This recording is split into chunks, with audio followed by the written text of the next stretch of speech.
Olá, besties! Eu vim acalmar o coraçãozinho de vocês e, de quebra, aplicar uma dose cavalar de realidade em quem aí tá surtando com fake news transvestida de denúncia. Tudo que o garoceiro disse é só meia-verdade, ok? Por que é só meia-verdade? Porque hoje, através desse vídeo, eu vou explicar direitinho o que significa arresto e penhora, ponto a ponto. Claro que o desquerido do Kim Se-hee só sabe ouvir aquilo que agrada e o que alimenta a própria narrativa. Mas a verdade, essa ele finge que nem existe. E é por isso que ele vive perdendo processo e vive levando uma surra judicial atrás da outra. E hoje eu vou falar não só disso, mas também da dormida de ponto da LKB Partners, porque teve sim um erro de defesa e a gente não passa pano para ninguém. Então já pega o chá, senta confortável, porque hoje o vídeo promete.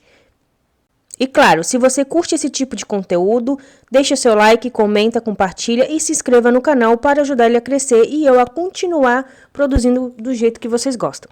Vamos lá. Os bens do Kim Se-hyun foram realmente penhorados? Ele perdeu tudo? Já vou avisar de antemão. Não. Mas sim, foi confirmada a apreensão provisória dos apartamentos do ator, a pedido da empresa Classes, que cobra uma indenização de 3 bilhões de wons por prejuízos após o cancelamento de contrato publicitário. Isso é o que chamamos de medida cautelar, prevista na lei coreana, ou seja, o bem é bloqueado temporariamente até que o processo seja julgado. Vamos deixar uma coisa bem clara, antes do surto coletivo se instale de vez. Os bens dele não foram perdidos, não foram confiscados de nenhuma forma. O que aconteceu foi uma apreensão cautelar, que é uma medida provisória e preventiva prevista no sistema jurídico sul-coreano. Ok, mas o que significa uma apreensão cautelar? Na Coreia do Sul, se uma empresa ou uma pessoa entra com um processo cobrando indenização ou dívida, ela pode pedir ao tribunal que apreenda temporariamente os bens do réu. Isso é uma forma de garantia de que, se vencer a ação, o réu não vai sumir com os bens ou esconder dinheiro e tudo mais. E é exatamente isso que parece ter ocorrido no caso do ator. Não é um confisco, não é uma sentença, não é uma falência, é uma medida cautelar, que ainda cabe defesa, recurso e pode ser revertida. Isso não é uma penhora, é um arresto de bens. O arresto de bens é uma medida cautelar de natureza patrimonial que visa a apreensão de bens do devedor para garantir a efetividade, por exemplo, de uma dívida. Nada mais que isso. Não é penhora. É comum a confusão, já que muitas pessoas não são do meio jurídico. Isso é compreensível confundir arresto com penhora. Porém, assim, ao meu ver, uma checadazinha no Google, uma checada com um profissional, não mata. Tá, mas na prática, o que isso realmente significa? Na prática, basicamente, é assim, ó, é uma forma de proteção para dizer assim, o Kim Se-hyun, ele não pode vender esse apartamento, ele não pode transferir para o nome de outra pessoa, é uma medida para que ele não venda, não oculte patrimônio, a fim de não pagar a dívida. Basicamente é isso que ocorreu. Tá, mas por que essa empresa conseguiu isso? Como conseguiu isso? Vocês lembram que no vídeo anterior eu expliquei que o padrão de prova exigido era alto? Porém, no arresto, não é tão alto assim. O padrão exigido no arresto é muito mais leve do que, por exemplo, a ação principal. Por exemplo, se fosse uma penhora. Em uma penhora, ele teria que comprovar 100% das provas. Já no arresto, 30% basta. Ou seja, o arresto, 30% basta e é uma forma de garantia. Por exemplo, até que o mérito de fato seja julgado pelo juiz. Sabe? Porque, por exemplo, até chegar ao final do processo, a pessoa pode ir dilapidando o patrimônio. Ah, vende, transfere e tudo mais. É isso que é o arresto. É isso que aconteceu. Simples assim. E esse pedido da empresa lá de publicidade, ao meu ver, não se trata de um pedido de indenização por dano moral ou dolo, intenção de causar prejuízo. O que a Classes está cobrando é uma multa de rescisão contratual prevista em uma cláusula comercial, ou seja, valores que foram pagos antecipadamente para campanhas publicitárias que foram suspensas. possivelmente há um processo de cobrança, um processo principal de cobrança desses valores, certo? Como não foi pago pela agência, eles pediram o arresto. Procedimento normal. E essa é a grande diferença entre Kinserri e Kinson-hyun. Porque assim, Kinserri é uma indenização com base em dolo. É preciso provar a intenção do dano, nexo e culpa. Quando é uma multa contratual por rescisão antecipada, basta comprovar que houve quebra de contrato, independentemente da intenção. A empresa está apenas executando uma cláusula contratual. Apenas isso. Então, assim, a empresa poderia ter pago? Poderia ter pago. Mas, provavelmente, a empresa não quer. Por quê? Porque a empresa não concorda, de certo, com os termos ou quer quebrar essa cláusula. Porque, por exemplo, eles podem alegarem que a rescisão foi causada por um terceiro, no caso, a difamação causada pelo Gaceon. E, então, estão descumprindo esse direito, teoricamente. Então, a Classes entrou lá com essa cobrança. Acho que ficou claro.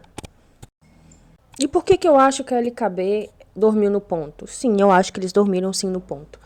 Porque até então, parecia que eles não tinham conhecimento de nada do que estava acontecendo. Tanto que a Gold Medalist disse, eu disse no vídeo ontem, que eles precisariam checar. Eles também não sabiam informar corretamente o que estava ocorrendo. Eles quem? O escritório de advocacia. Provavelmente, não só eu, outras pessoas devem ter entrado em contato, questionando. Então, eles foram atrás disso e se depararam com essa situação.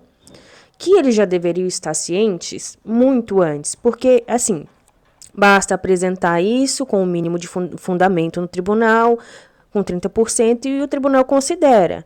Porém, você já deveria ter entrado e refutado, dizer assim, ó, isso está errado, isso é inconsistente, isso deve ser invalidado, sabe?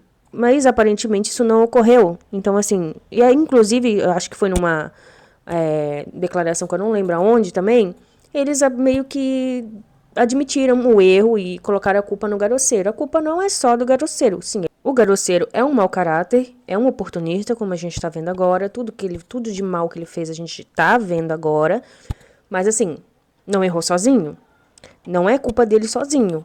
O escritório de advocacia tem que estar ciente do que está acontecendo com o seu cliente.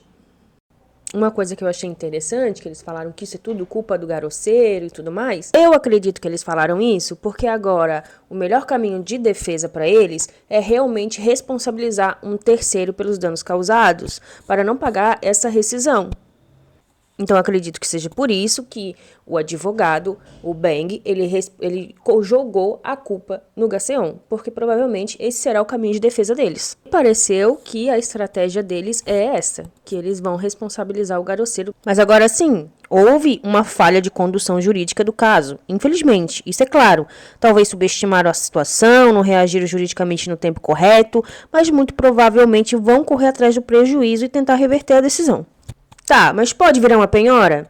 Sim, infelizmente pode virar uma penhora. Porém, a penhora só ocorre em 3 situações dentro da lei sul-coreana, que é quando há sentença judicial definitiva favorável ao autor da ação, no caso, a Classes, quando essa sentença é trânsito em julgado, ou seja, não cabe mais recurso, quando o devedor não paga voluntariamente, mesmo após a ordem de pagamento e a decisão judicial, aí sim, pode ocorrer a penhora e ele pode perder os bens. Mas convenhamos, até lá tem muito chão. Então, não existe uma sentença definitiva ainda, não há trânsito julgado, ou seja, não foi julgado ainda. Até agora o processo está nas fases iniciais. Não há penhora até o momento, ele não há risco dele perder o apartamento dele até o momento. Exceto que a Classes ganhe a ação, que eles não consigam reverter ou comprovar ali que foi um terceiro que causou o dano e eu responsabilizar um terceiro. Entenderam? Não há uma decisão definitiva. Então, gente, acalma o coraçãozinho. Porque o que temos hoje é um arresto. Até aqui vocês já entenderam o que é arresto, não uma penhora. A Classes pediu para bloquear temporariamente e o tribunal aceitou. Agora cabe o lado do Kim Soo-hyun entrar com um recurso e reverter a situação. Capite? Então, agora, sobre o caso lá da polícia de Gangnam, eu vou falar isso em outro vídeo, porque senão vai ficar muito longo. E eu não gosto de vídeo longo e eu não gosto de coisa exaustiva. Então eu vou fazer um segundo vídeo explicando tintim por tintim o que tá acontecendo com a polícia de Gana, apesar que a maioria aqui já sabe, porque eu já expliquei sobre essa delegacia do caramba. E eu tenho uma coisinha pra explicar também, que uma coisinha feia que o Garoceiro fez pra conseguir continuar falando do ator. Eu espero que o conteúdo tenha ficado claro e didático. Eu tentei ser o mais didática que eu consegui, evitando o uso de juridiquês, para que o conteúdo realmente seja compreensível a todos. Se eu não conseguir isso, eu peço desculpas. Se você gostou do vídeo, não se esqueça de curtir, de compartilhar e não se esqueça também de se inscrever para ajudar o meu canal a crescer. Até a próxima, besties!